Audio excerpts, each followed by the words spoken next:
Well, Coach, obviously disappointing to lose here today to Lake State, but that's a good team over there, a veteran team. It was a slow start, but did you feel the guys competed hard, especially in that second half? Yeah, I'm obviously the first half we didn't take care of a couple of the things that we said we needed to be in there. Right now we're still learning offensively. We're trying to keep it simple. We need to take care of the basketball, and we need to play tough and rebound. And we didn't do those two things in the first half. 20 of their 26 points was off of those things. If we just take care of that stuff, as bad as our offense was with only 16 points, I mean, yeah, it's an ugly game, but at least we're in there until we figure out the rest of the offense. And offense takes time, the chemistry, guys figuring out where our matchups are, to who can win the one-on-ones and where our advantages are, and not getting pushed off our spots. The second half, I thought we did a little bit better job. We attacked their press.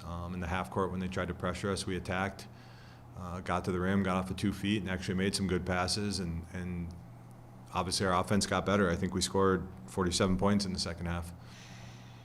Yeah, in the second half, too, you're looking for that offensive spark, and it seemed like Brad Simonson was one of the guys that provided it. Would you agree? Yeah, Brad and Pete both gave us a huge spark. Pete's all over the floor, diving around. He's really –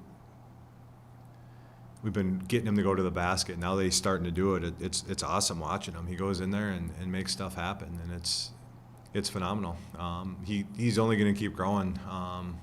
He didn't play a whole lot the last 2 years, so his learning curve is very steep as well. He's almost like a redshirt freshman, so the ceiling's out of this world, and Brad obviously can shoot when we can get some penetration and find ways to get him open. He's going to knock it down, and it was great to see him get in the post a little bit and get his back to the basket, so that was awesome as well. Into the final 5 minutes of the game, too, you're able to cut it down under 10 points. What was the difference in the end for Lake State? There was several times within that half where I felt like we get close. We get it just under 10 or 8 to 10, and credit to Lake State, they made some big shots.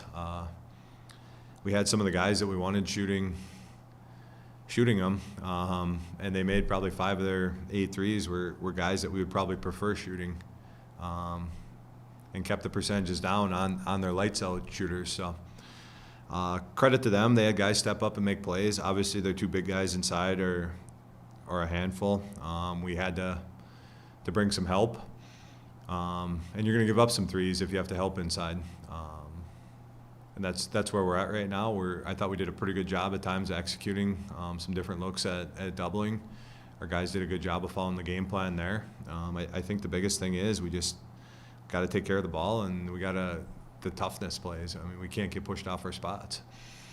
Looking ahead, you get a really tough opponent on Sunday as well. What are the main keys that you want to take away from this one and make sure you shore up for Sunday? I mean, it's really simple right now. We got to take care of the ball. We got to rebound, and we got to be the aggressors. The second half, I think we were the aggressors. In the first half, they had us on our heels.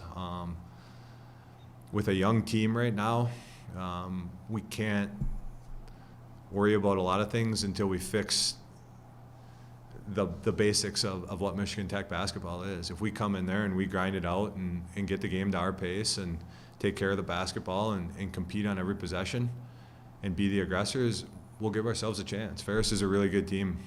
It's going to be a heck of a challenge, but I think our guys are up to it. So we'll come out and we'll compete. Quick turnaround, obviously, for that one. What's the schedule going to look like tomorrow and then the next day going into that game? With it obviously being a Saturday, we're going to practice a little bit earlier to try to have we won't go real hard tomorrow, but we'll try to have a longer recovery for after practice than after this game. So we'll go through a few things. Coach Fleener already has a lot of the scout done already for Ferris, so we kind of have a game plan for them. We got to be ready for the press.